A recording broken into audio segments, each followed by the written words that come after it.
Go. And it's Tips Tuesday. What are we talking about, Tessa, today? Influencer marketing. Influencer marketing. The big buzzword. I've been hearing it for, maybe the last 5 years, but in the last two, it's really become a really well used and honed strategy in marketing. It's not for everyone, but it is proving valuable, and it's been around longer than you think it's been around. It's actually been around since the dawn of time. I like to think of influencer marketing as word of mouth marketing because it's those people who are influencing your purchasing decisions. And we do that to each other. We're all mini influencers in our own right. I believe that's my philosophy. But we're going to get into the industry and what's happening online with influencer marketing. So, you want to kick us off with a definition, official definition of what's an influencer? Yes, absolutely. So, anyone who has a following and is being followed for their credibility and expertise, they are now considered influencers. And so, they typically have the ability to affect purchasing decisions of others because of their authority, knowledge, position, or relationship with their audience. So, Yeah. not just celebrities. Yeah. At Social Buzz Club, I call everybody an influencer in there because the whole point of the club is to share good content, not your own, other Right. people's. You want to spread the word about other people. That's what influencer marketing is. And there are several types of influencers, right? Let's go over them. There's big celebrities, right? Wouldn't it be great if so and so celebrity had me on her show or endorsed my product or said a good Oprah. word? What? Oprah? Is that what you Yeah, like Oprah. Everybody thinks Oprah if you're a woman, for sure, Right. or you're in the self-help industry.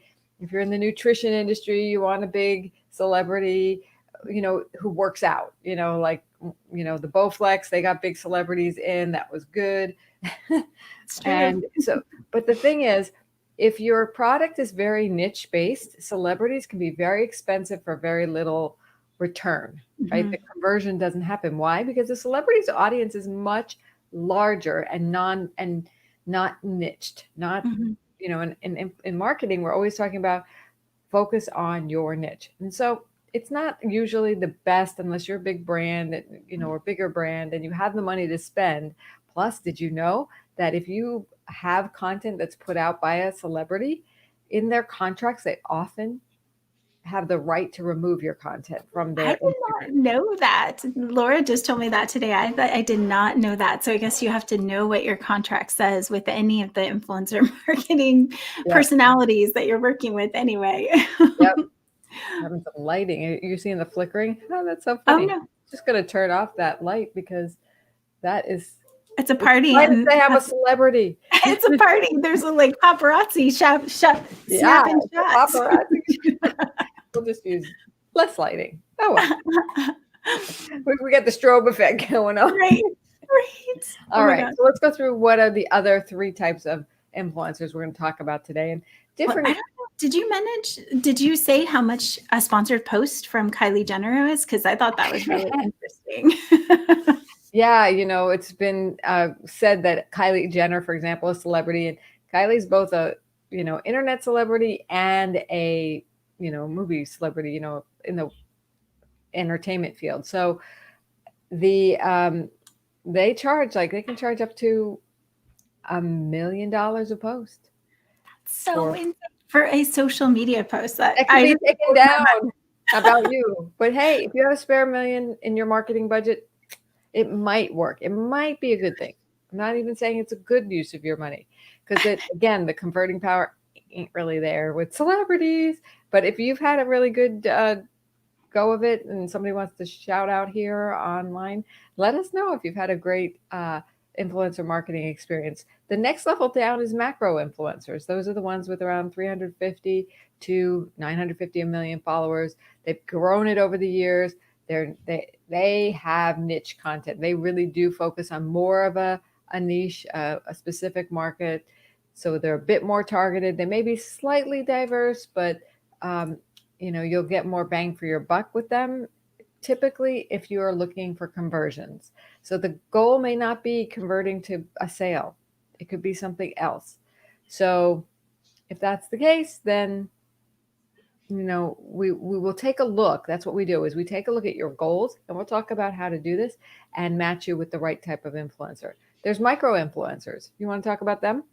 Well, sure. So they're the 20,000 to 350,000 for micro influencers, and they're definitely more towards their specific industry. Mhm. And I would say that if you're looking on hashtags, micro influencers are usually the ones that you're going to find when you're looking up a hashtag and seeing who's performing better in those hashtags. So it's kind of my safe spot to come into because it's less expensive for sure to engage with them as Yeah. opposed to your celebrities and macro influencers. The micros are a lot more reachable, Mhm. personable, and easy to contact from a direct message standpoint. And their audiences are really good to test content with, to see what gets the most before you put maybe even bigger dollars behind advertising. That's one strategy you could use. They are more engaged with their audiences as well, and that's why they get like it's some places are stating that they get like 22 times more conversions on Instagram with a micro influencer. But there's one other type of influencer, nano influencers. Don't discount them. That's what we do here on Social Buzz Club. It's typically people with 1,000 to 10,000 followers on social media. So it's a very organically built following. They're highly engaged. So not everybody with 1,000 followers is um, an influencer, but if they're engaged online and they have a relationship, wow, you'll probably see the best conversion rates per number of following with I think, nano influencers. They'll be the most reasonable too. and they're a little bit more willing to collaborate too. I think that in like a joint effort, Yep. that you don't necessarily have to put money down on the table. You can create summits and things like that to kind of work together as opposed to jointly assist each other. Right. Exactly. So those are the different types of influencers. And so what do we do with them? Well, we do something called influencer marketing, right? And it's a strategy. It involves getting these people to post out, but you want to do it strategically. You want to do it with a goal in mind, right? So, Yes.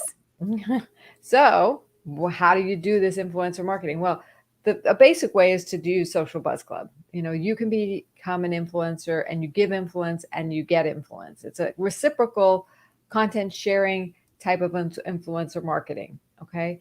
You maybe had, thanks, Sean. Hi, Leticia and Juanita. Great to have you here. And thanks for all the love we're seeing.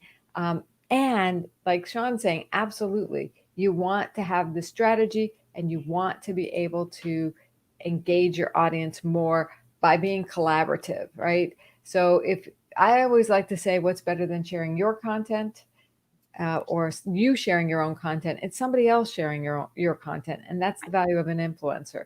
So Mhm. you can use our mini and micro influencers on, and there are some larger influencers on Social Buzz Club. Leverage that. But if you really want to put together a whole campaign for a specific goal, then you set that goal, you do your research. Okay, research, like you were saying, Tessa, the hashtags, right? You want to Yes. say a little bit more about the research that can be Yeah, done? I love it's kind of a reverse lookup version. Mhm. So if you start with the hashtag over on Instagram, then you look at all the posts and you hover over to see which ones are have the most likes or love hearts in this case, and the comments. And you're looking for anybody that's in that, depending on the hashtag, it might be in the thousands, it might be in the 500s if like that stands out. Then you go over to that person's profile and see kind of what their influence is and follow them. And I use the C method, which is study first, don't comment. Then you're going to engage, like, comment, and share. But again, not talking about you yet. And by the third phase, which is the E for educate, now you're starting to add your credibility. That builds a relationship with the influencer. You're starting to get noticed. And that's how I figure out if they're, and you actually can see if it's a good fit for you, because And not all influencers have they may look like an influencer when you look at followers, but they really don't have that engaged audience that you really want to tap into. Right. Study, engage, educate. Study, engage, educate. You got it. Yep. The C Awesome. method. And I literally do a week on each of them. So I know that sounds like a lot, but it is. You just take 30 minutes a day and you go through every day for 7 days on each one of those phases. And by the time you're done, people come to you asking, hey, how can I get involved? Because they see that you're active and that, yeah, it's easy. Yeah, no. And people don't realize that social media, influencer marketing is about developing that relationship. It's not a transaction. So if you want to build your influence online and you want to build your brand's influence online, you can engage influencers, but you have to build relationships with these people. If you just want to do transactional business, plan to spend some money. A Right. lot And of I think when you come in from that perspective, when you're coming in with a like that hot and heavy marketing perspective, like you want something from them first, they are very clicky. And I think that most of the influencers I've talked to, they have like you can't step on toes. So coming in with this softer approach makes it so that you're on the same level with them. You understand them, you appreciate them. Then you can come in with, okay, now I might need something from you. Right, exactly. So we talked about doing the research with the C method and connecting with them. Setting a budget would be the next thing, because you want to then, when in your research, find out how much they charge. Then you can set a budget and tie it to a goal. Okay. So, have a goal. If your budget and your goals are not aligned, you will never get to your goal. So Yes. you want to set your goals that are reasonable or a little stretch to the budget, right? So if you say, hey, I want to sell $1 million and I only want to pay 10, then you're in pie in the sky. So it may be a little bit of guesswork, but with a little bit of research, you'll be able to see. A lot of influencers will tell you what their results are too. They don't guarantee it, but they give examples. So you can kind of estimate that those are the best examples, and maybe 50% those, and see if that's what you want. And approach the right influencers. I did a whole little, what should we say? Article. A blog post. Yes, I Yeah. did a blog, and I'm going to put it in the chat on transformtoday.com. And just, search for influencer marketing. And I did a blog leveraging and managing influencer marketing, and you can check it out and it reads really well about, do's and don'ts and things to watch out for who are the right influencers. Of course, you have the ability to negotiate with them, Yes. ask them what their fees are or make an offer to them.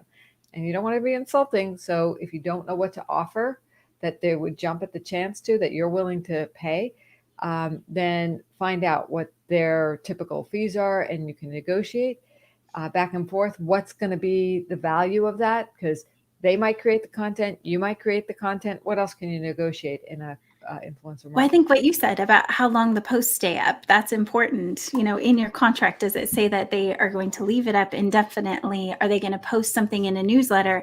There's more than just social posts in influencing. You could do emails, you can do podcasts, they could be putting it out in multiple places. So what channels are they going to put it out on for you? And how long do those stay? Of course, a backlink, a permanent backlink, like somehow in your contract saying they cannot delete it, is awesome. Yes, a permanent backlink, but put it on a blog post as well, like you said. So yes.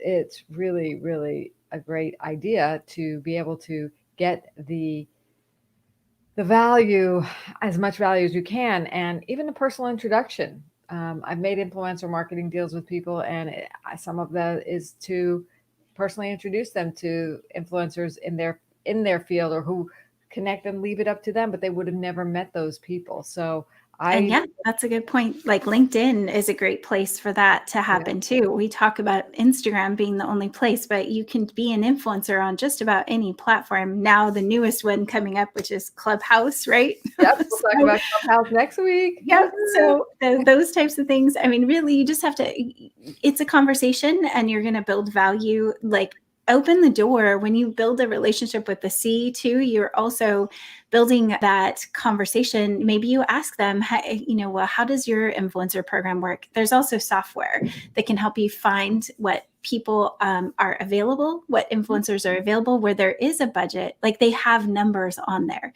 So Right. if you haven't done any research, check out influencer.co. I'm sure we'll have another show on with more of the software, but you might see what people are charging and like get a feel for the industry before you dive into starting to negotiate some things.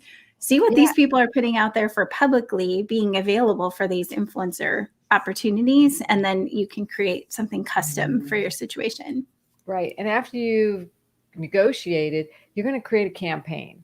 And that's where our agency comes into play, because at Transform Today, we get really creative. We want to help our clients bring their brand out in a distinct and way that stands out, so that they get the visibility, not only from the influencer saying, hey, this is a great brand, but what if we had the influencer take the product or use the service, or Right. we had them have an experience of something, and or we worked with the influencer on the messaging that aligns with their brand, so they feel really connected to it, so they are even more effective. So you have to work on a really well crafted campaign for it to come off right, because Right. you're going to spend these good dollars. Don't just say, you know um, put my logo out there and my Right. link, right? Well, I I think did that the influencers. other day. So here's a side tip, just a side something. I have a colleague who is a printer, and what is he doing during this time? He's printing logos on masks. I was on a networking meeting where he presented this, and I said, "Well, can I wave my hand here with a marketing idea? Don't just put your logo on there. Put something a little bit more meaningful." So, for example, I bought a mask the other day, and it has a picture of a little stuffed bear in a prayer position, and it says "Namaste, 6 feet away." So what if you had, instead of the bear in the prayer position, if you're aligned with that kind of a message, if you're in personal development, or you're in um, a brand that's yoga mats or something, right? Yeah. Then that makes perfect sense. But what could you do that gives people a little chuckle or value, even value in that way on a Yeah. mask? You know, Absolutely. and then you have your logo with it. So that's, unless you're already a well-known brand, just putting your logo out there isn't going to attract people, unless you have a bigger strategy to just be seen, which is important to create that "I've heard of you and seen you everywhere" effect. So influencer marketing can certainly help you. If you want a complimentary online marketing strategy session to determine whether influencer marketing is for you or not, feel free to book one with me at yescoachlaura.com. And Tess and I will figure out what a strategy could work within your budget, within your goals, help you reach your goals, build your brand. That's what we're all about. I love brainstorming, as I say, with people. I just can't help myself, like I did on that networking meeting Yes. Yes. today. It's just like, people, don't just throw your logo up there. That's so boring. And it doesn't offer people anything, even if Yeah, it's and you won't be able to get that kind of advice. What Laura does with the businesses, I mean, you can't get that in a complementary online marketing strategy. She goes so much deeper than the average, coach out there, the marketing specialist, and she's so tied in. She has Social Buzz Club. There's so many things that she's tied into. You guys just don't realize how impactful Laura alone can be. That's why I love being on these, because she is a huge influencer for me. So, yeah. And absolutely. Thank you, it, Laura. yeah, and I love collaborating with you, because we come up with some great solutions, and together as a team, you get like double brain power. And so let's talk out. If you have a brand, if you have a business that you want to grow this year, make 2021 your best business growth year yet. We've got so much exciting things happening online, and we are the online marketing specialists. Clubhouse is what we're going to talk about next week, and be prepared to be blown away. And if you're saying, "What's Clubhouse?" Come back next week. We'll be Yes. here 9 Pacific, noon Eastern. And thank you everyone for watching. Thanks. Thanks, Bye, Ted. guys.